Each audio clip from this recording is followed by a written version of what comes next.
Alright guys, this is Sam from Fly Project, and tonight we're going to tie one of our earliest patterns, one of our first patterns anyways, that we came out with, called the Tailwater Charlie. So nothing super special about this pattern. We change it up all the time, so I guess this is just another iteration of this fly. Traditionally I always tied it with a glass bead, not going to tie it with a glass bead tonight.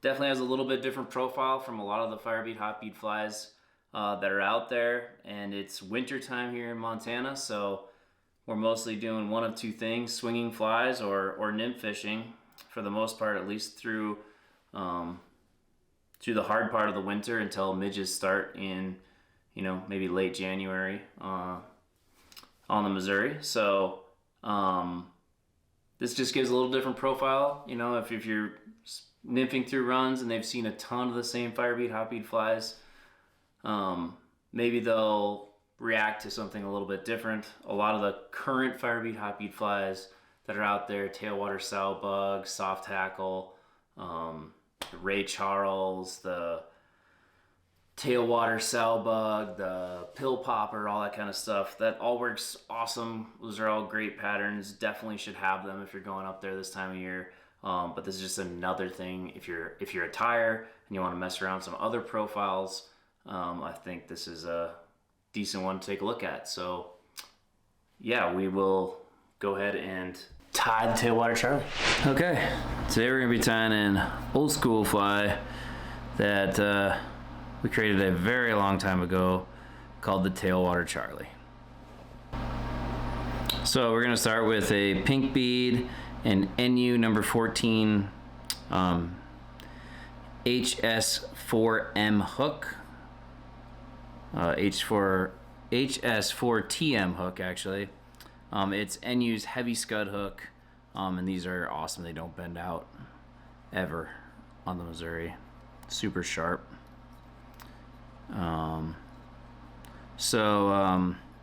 starting with nano silk thread. This is a brown color in a 12-aught, although the main thing is just to pick a neutral color because we don't want the thread necessarily to show up anywhere here. It's all going to be covered by material. Not using the thread for this fly at all. We're going to start with D-rib. So you can see the little D in there. I always tie it in facing up and just leave quite a bit of space here behind the bead to make sure we have plenty of room to do collaring later on this fly.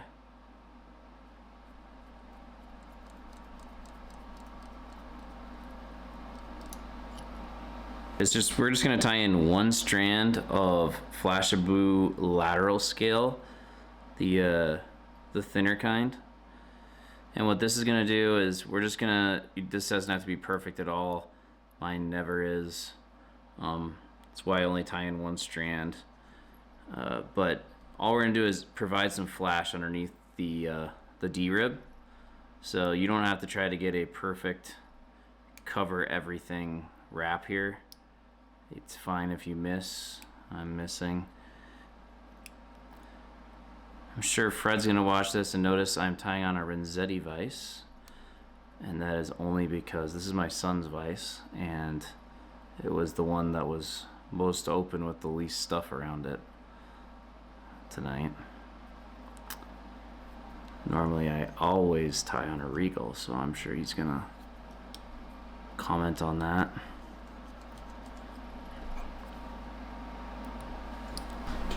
Okay, once we got the tinsel laid down, we want the top side of the D, I guess, to be up. So we want the round side up, and then pull this pretty tight because we don't want the body to be any thicker than the body has to be. So this D-rib is like I think they call it the shrimp color, but it's like an orangish pink. I think it shows up more orange on the video, but here, at least looking through the viewfinder, it seems like it does, but it does have like a pink hue. It also depends what color of flash you lay down underneath it.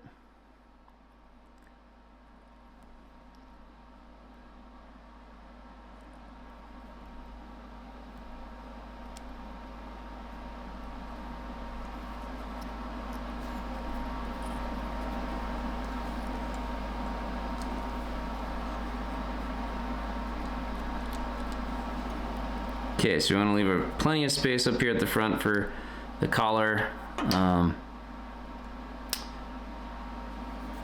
So what we're going to use for the first part of the collar, we're going to make a small dubbing loop. And you don't have to make a dubbing loop. You can just thread this on, but I think it gets you get a nicer looking, more even collar if you put it in a loop. If you're tying them fast and you're going fishing and you want to get a bunch of them tied and you don't want to spend the time to put them in loops, then it probably doesn't matter a whole lot for the fishability of it. Okay, so we're gonna get a little sparse section like this. This is Whitlock's SLF blend dubbing. This is the scud dub and the pink, what do they call this? They call this the orange pink scud and shrimp dubbing.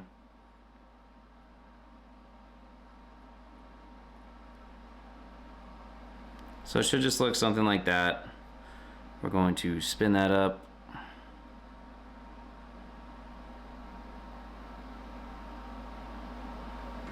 And give it a little pick it out a little bit.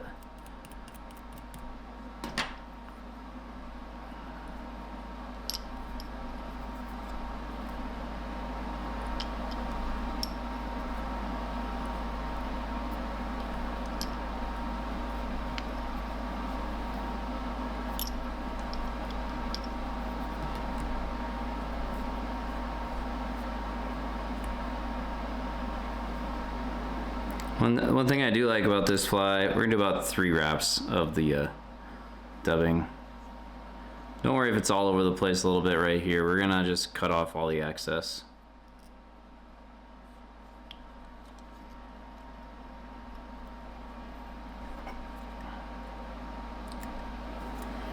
One thing I do like about just tying some of your own firebead flies is although, you know, it seems like the fish will kind of eat anything with a pink or orange firebead on it. It is nice to just, with quite a few fishermen sometimes up there, kind of hitting the same spots. It is nice to have something just totally different. And I do think like this profile is quite a bit different from all the like firebead Ray Charles and sowbugs and tailwater sowbugs and all that stuff that's super popular up there. Got our little, okay, so we got our little collar here of the scud dub. Next thing we're gonna do is, I've already used half of this feather. We're gonna use the other half here to put this little wispy fibers in a dubbing, this little soft webby pheasant under fur, or under feather in a dubbing loop. So I'll show you real quick where that comes from. If it'll show up on this screen, I have it pretty zoomed in, but got a ring neck pheasant skin here, and right here is where that comes from, right between the wing, under the marabou. So this is the marabou of the ring neck pheasant. But right between the wing and the body, there's a huge patch of really webby little tiny feathers right here, and that's what I've been using to collar a bunch of these little wet flies. So in the water, it really has like a CDC-ish look. I'm also using, I don't know what they call this thing. I'll probably just put it on the video once I look it up. Just like a giant tweezers to help you grab smaller stuff that you're gonna put into a dubbing loop, or big stuff, I suppose. But I end up using it for smaller stuff. So we're just gonna clasp that like that. Cut off the stem. Set that aside for a second. We'll make a little tiny dubbing loop here on the front.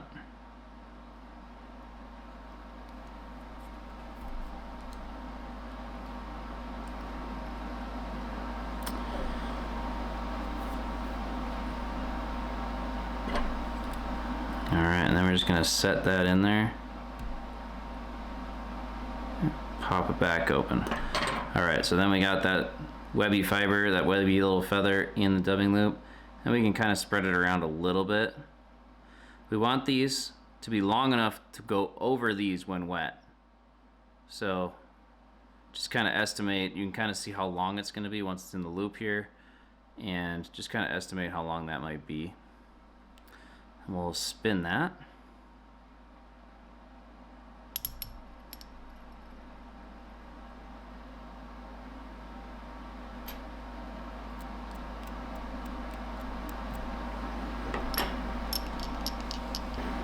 Okay, then we'll just wind this out on our collar.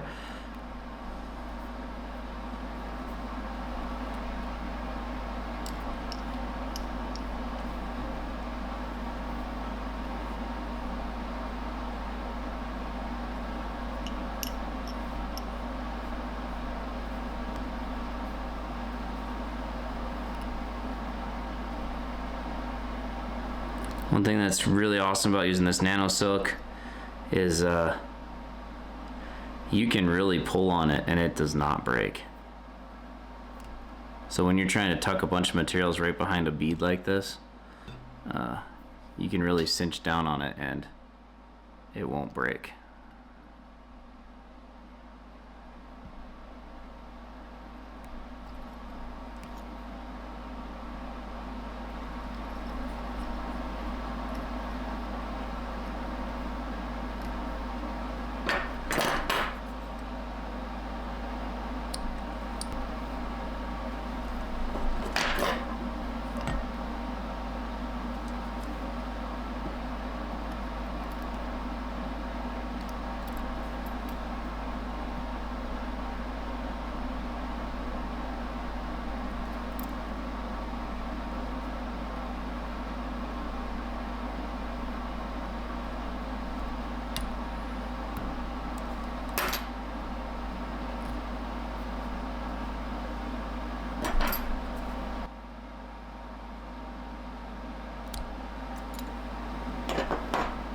And that is the Tailwater Charlie. So we got that shrimp dove just coming right through the pheasant under feathers here, and a lot of bling here in the body. This thing shows up big time. It's an awesome top fly. Sometimes we throw double these. It just depends on what's going on, but it's just something different to have. Especially if there's a little pressure and maybe the fish are congregated in a few spots and you want to show them something different. This might help pick up a few extra fish next time you're fishing in the wintertime. Thanks for watching.